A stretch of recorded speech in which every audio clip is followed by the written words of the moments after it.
Give him a hand, everyone. Thank you. Thank you. All right, so if you notice there is a camera here. I'm going to explain a little bit of what that's about. My name is Eric Falcon. I work for CAS Schools as the Student Experience Manager, but Speak Up, Speak Out is an initiative that we do that is open to the entire city, with the idea that our young people are not just our future, they are those people right here, right now, that have a voice that deserves to be heard, that can identify problems and come up with viable solutions that you're going to have to deal with one day, right? But because this is open to the entire city, we try to do our best along the way, right? Again, process over product, right? And when we're going through this process, that we're listening to each other when we're coming up with these solutions, right? Like, if you think about the way San Antonians talk about different parts of town, right? We kind of get chopped up into south side, west side, east side, certain pockets, maybe certain zip codes. And we have a thing called the Shoulders We Stand On speaker series, and that's what's being recorded here today, right? And the speaker series is meant to take a moment in a specific community, record that moment, and then be able to share it out. Because right now we have over 20 schools participating in Speak Up, Speak Out, with the deadline to sign up being this Saturday. So 20 and counting from over 6 different school districts, which is a really big deal when you think about the way that we think about certain school districts in San Antonio, right? That we think we know what's happening in other parts of our town. So trying to get everyone on the same page, and that's kind of the idea of recording. So today, Shoulders We Stand On speaker series, we call the speakers giants, and our first giant, which we're going to do a full introduction for the recording in a little bit, is Dr. Adriana Rocha Garcia. And she's going to tell a little bit about her story and really talk about what it looks like to come up with community-centered solutions. And we're going to take that and we're going to make sure that other people hear that story as well. Okay? And so at the end, you'll have an opportunity to ask questions, and if we have time, I'll talk a little bit about the SUSO process and answer any questions that you may have over that. Are there any questions before we get started? When? All right, cool. All right, so we're going to have Mila come up here and read the introduction, and then we're going to get going.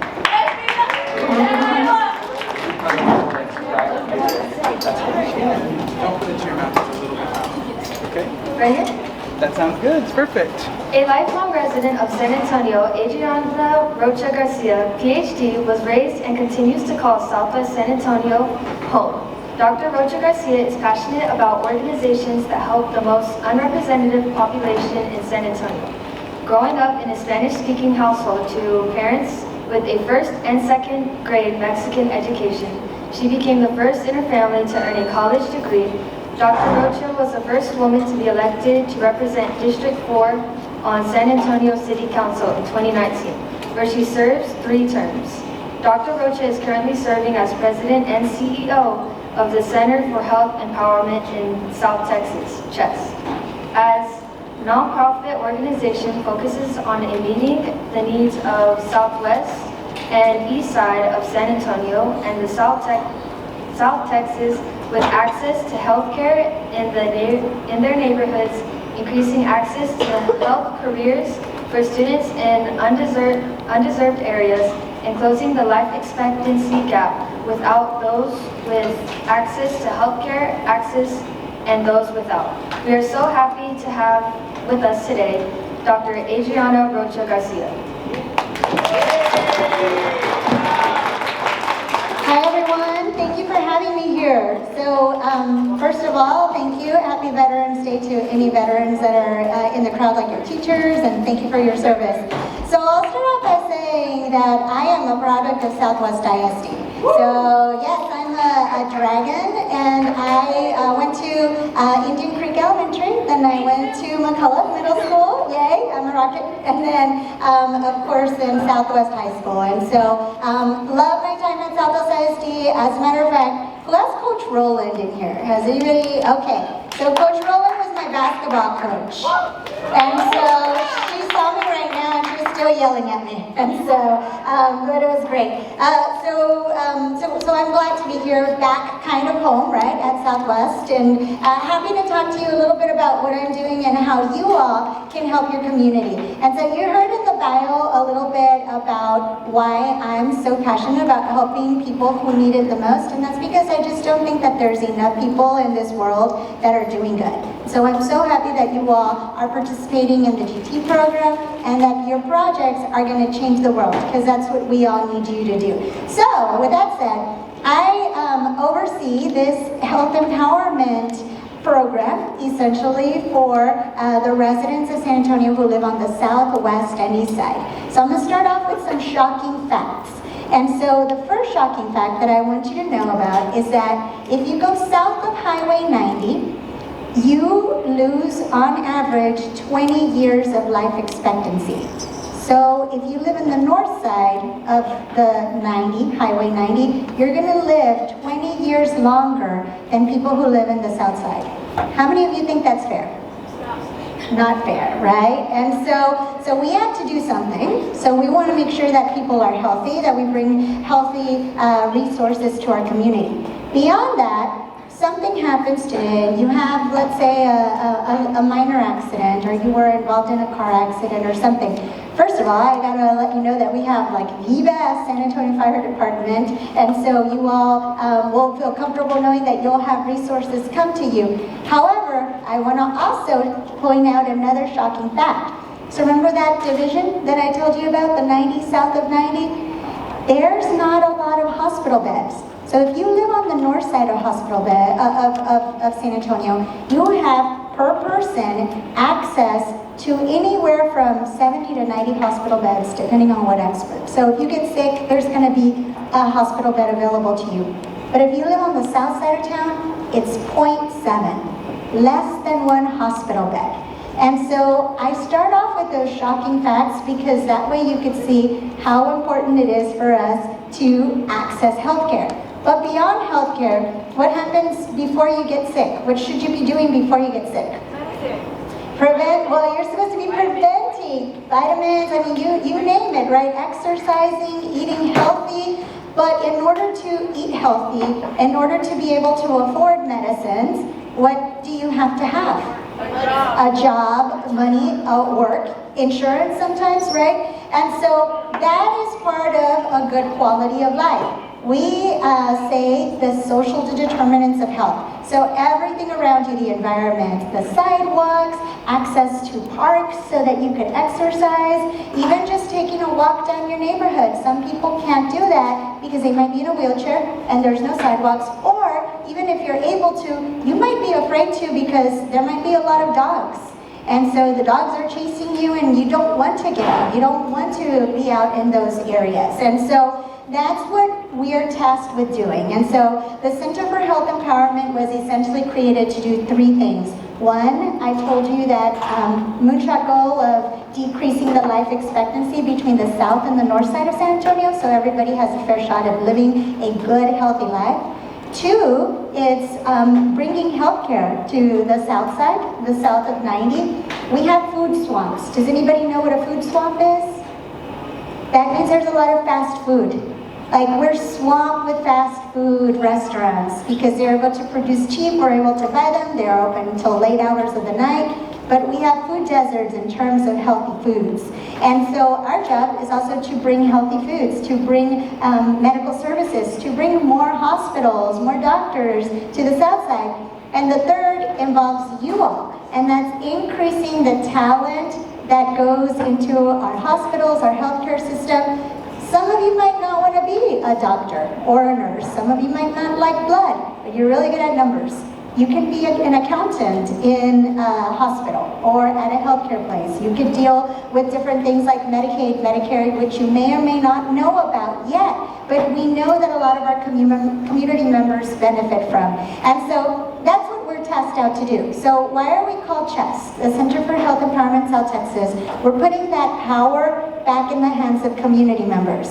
So right now, I just came back from a walkthrough and wish us luck because on Monday we are going to be presenting to the South San ISD Board of Trustees or Board of Managers to see if we could take over a closed school and bring a lot of healthcare services in there. I'm talking about mental health resources. I'm talking about even access to have vehicles that can take people, transport people to their appointments, to go get food, etc. Because a lot of people might want to go to the doctor, but they don't know how to drive, or they don't have a vehicle, or their insurance is expired, or the registration's expired, or they can't afford to fix maybe a broken tail light or something.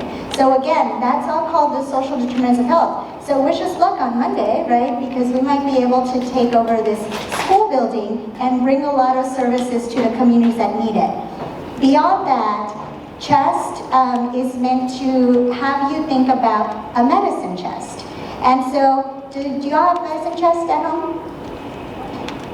Probably everybody, like even at your apartments, like they're now made with medicine chests.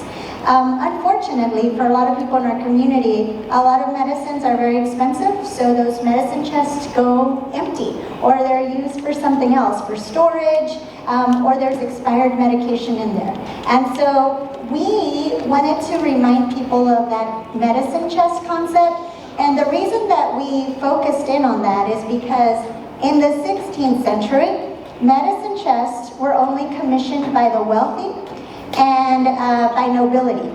And so doctors and pharmacists would come in and they would write directions. They weren't called prescriptions.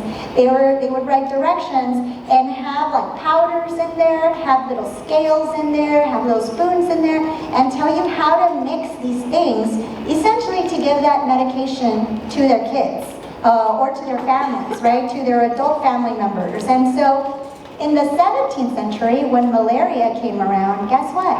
A lot of the wealthy families, a lot of nobility, they were able to save their families because they had what they needed, the medication ready for them, right? They were able to mix it themselves. They didn't have to wait for the doctors to come in from 2 or 3 towns down the road. They were able to take action.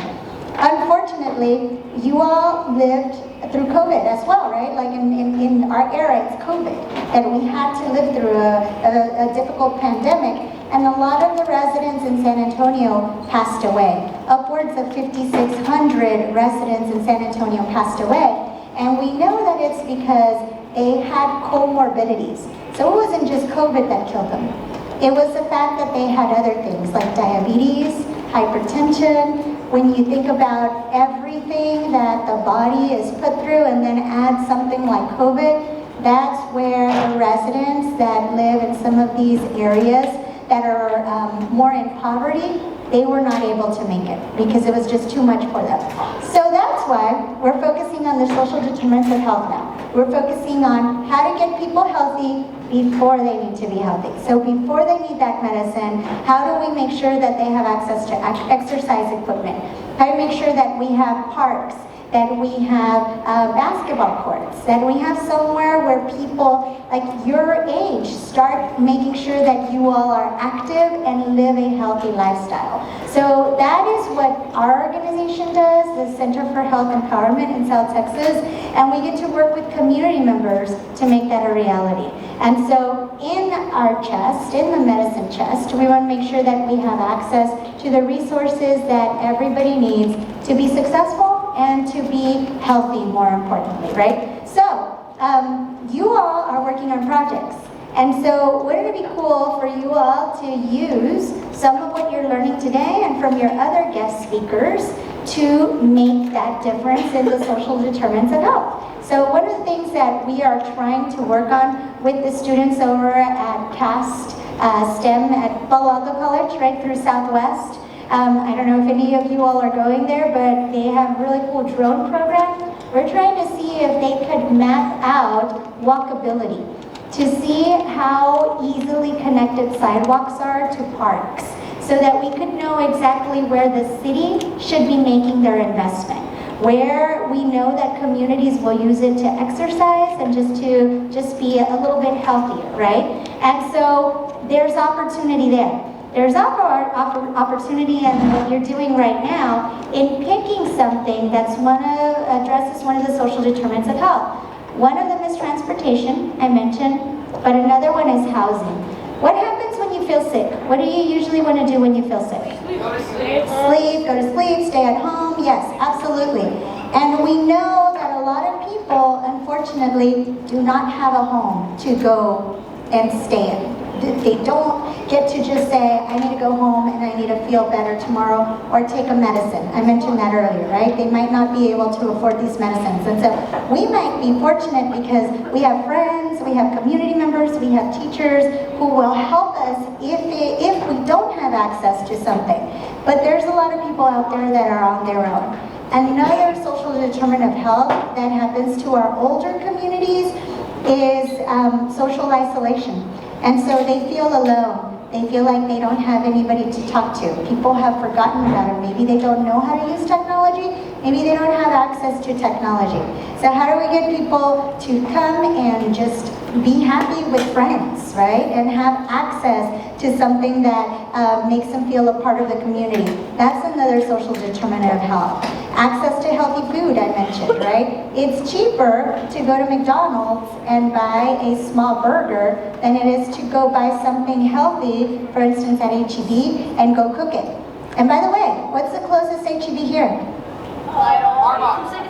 So some of you said Lidl, some of you said Marbach, point being that Valley High, it's a little far, right? And so think about these neighborhoods, like how far does someone who might not have a car have to go? Who do they have to depend on? If there's no bus line out here, how are they going to get food? Delivery. Delivery, but a lot of people who can't afford that delivery service might not be able to. And some services don't deliver so far out.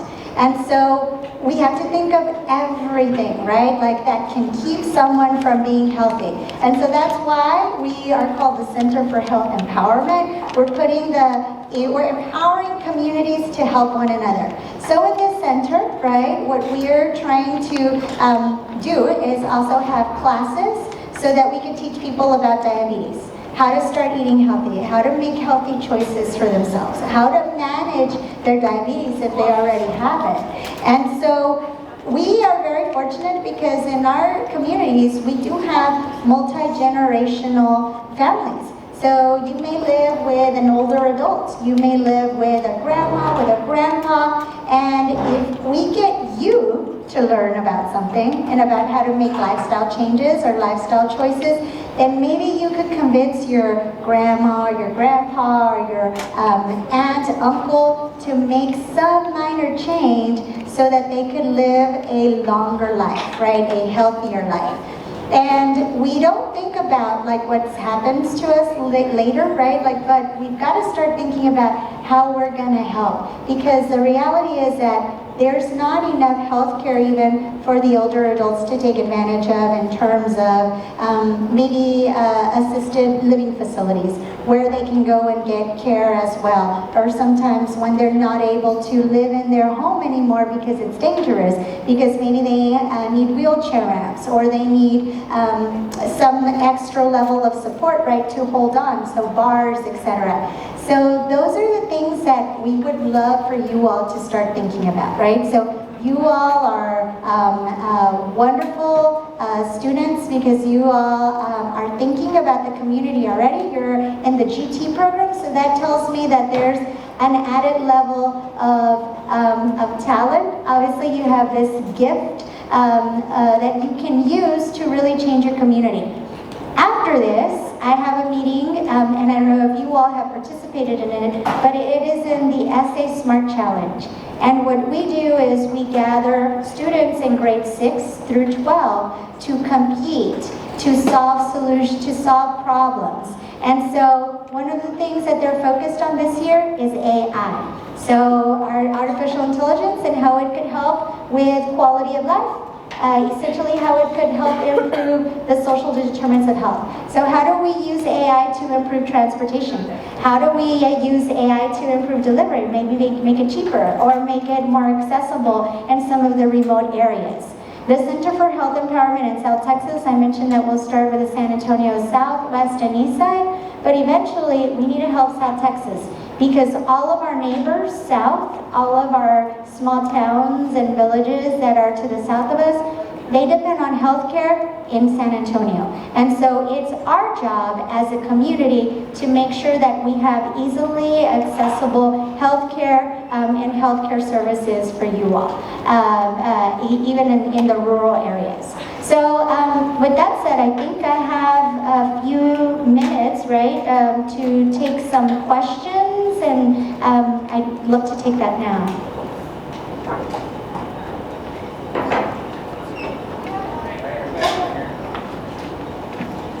How long did it take to establish the organization?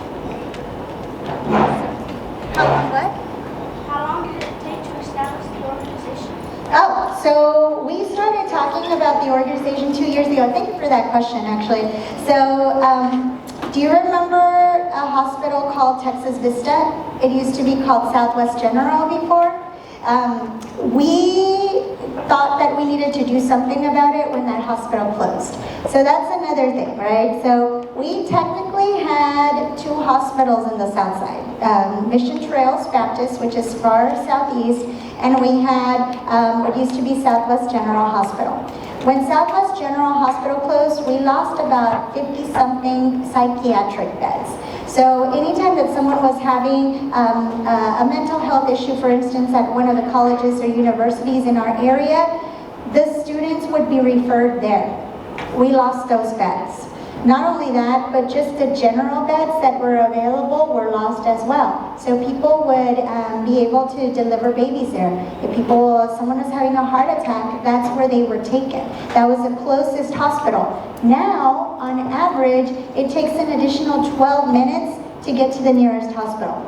So we knew that we had a problem because you can't tell your heart, hold on, wait another hour because it's rush hour traffic, right? Don't have my heart attack yet because it's rush hour traffic. We don't want that to happen. We want to make sure that there is access. And so that's when it started. The idea started about right when the hospital closed. We know that there's going to be a new hospital that's opening by Texas A&M San Antonio. It's going to be called Palo Alto Hospital. But that still does not have enough hospital beds as this hospital that closed had. And by the way, when we talk about those psychiatric beds, we were already at a deficit because the Knicks had closed downtown. It was like 15 years ago, and we never got to recover that. So what I'm saying is that we need a whole lot more hospital beds. But at the same time that we're trying to increase the hospital beds and people going into healthcare, which is a good business, right? We also need to increase that preventive care. Because imagine if we could just prevent before someone needs a hospital. We can prevent a lot of things through diet, through exercise, and that's what we're trying to do. So, good question, thank you. Yes?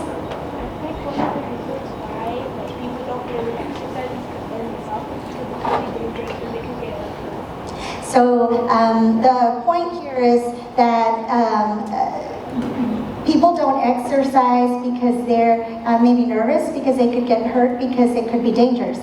That is a great segue, right, into why we need to focus on the social determinants of health. If someone is worried about experiencing violence or a violent crime because they're out exercising, it's our job to figure out how to fix that, right? Because we want you to feel safe exercising. We want you to be able to go out and walk in your neighborhood and not think that you're going to have something happen to you. And so thank you for that feedback. I appreciate that because that is one of the other social determinants of health, right? It's that feeling safe in your neighborhood so that you can go out and play basketball, etc. So how do we do that? How do we make sure that we have a healthy community? That's where we're trying to get you all to help us with your proposals, with your solutions. How do we make something feel safe and make it safe in general? So, thank you. Other questions?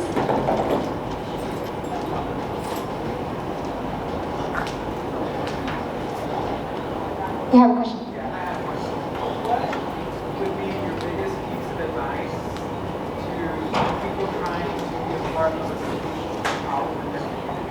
No matter what exactly like field or topic, what's your biggest piece So the question is, what would be my advice for how to be a part of the solution? And so it doesn't matter what you're studying, it doesn't matter what your background is, it doesn't matter where you live, it doesn't matter who your friends are.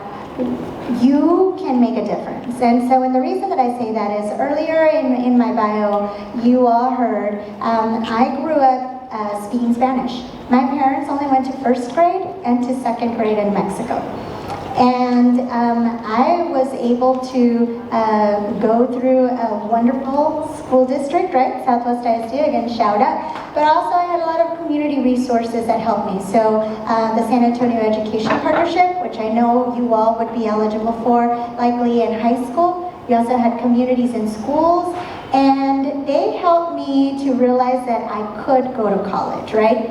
And by the way, once you're in college, it also doesn't matter what degree plan you do, you can still get involved in your community. So my undergraduate degree is in communications. My master's degree is in public relations, so both of them in the comm arts, and both of them are from the University of the Incarnate Word. And then I went to get my Ph.D. at the University of Texas at Austin, so I'm a Longhorn, and that was in advertising. And so when you think about that, like, what in the world? She did all comms and marketing, and I taught marketing at Our Lady of Lake University, and now she's doing healthcare? Well, yes, let me tell you why. When I started my PhD, I started focusing on health literacy.